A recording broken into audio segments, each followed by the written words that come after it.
Hi, folks. This is Don Meisner with the North Country Fishing Report. You know, one of the things I want to talk about is the role of wind in fishing. And I've really noticed the impact of this year as I've been fishing in some of the backwaters.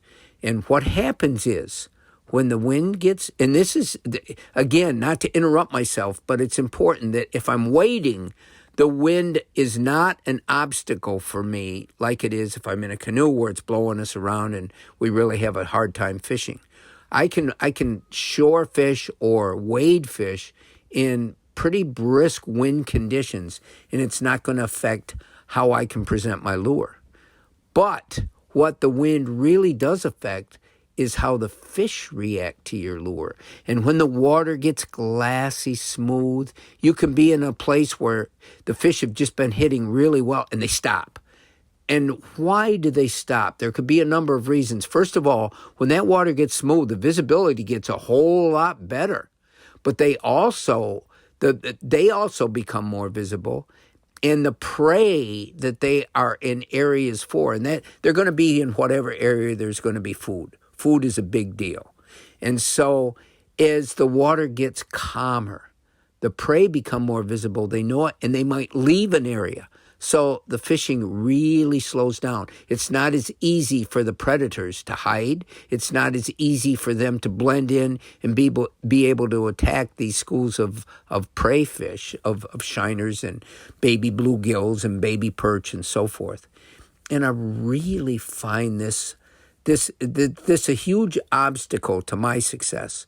When the wind dies down to less than 2 miles an hour, the water gets smooth, it gets beautiful, the fishing really slows down.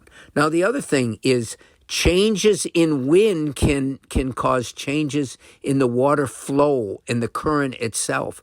And a lot of times you might be out and it's windy, and you might say, all of a sudden the wind has shifted. It's coming in a different direction. And that different direction can either stimulate new strikes or it can initiate or inaugurate a cessation of fish feeding. And so I find the wind to play a huge role.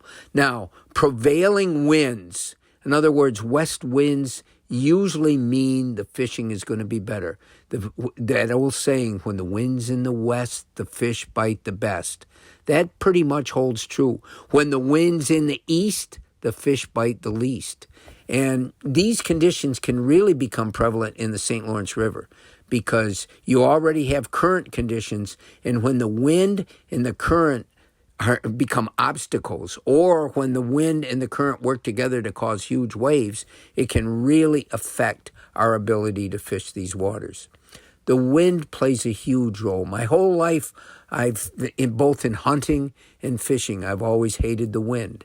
But sometimes it can be your friend, especially if you're patient and you're a wading fisherman like I am. The wind can really spell some good fishing. Until next time, folks, this is Don Meisner with the North Country Fishing Report.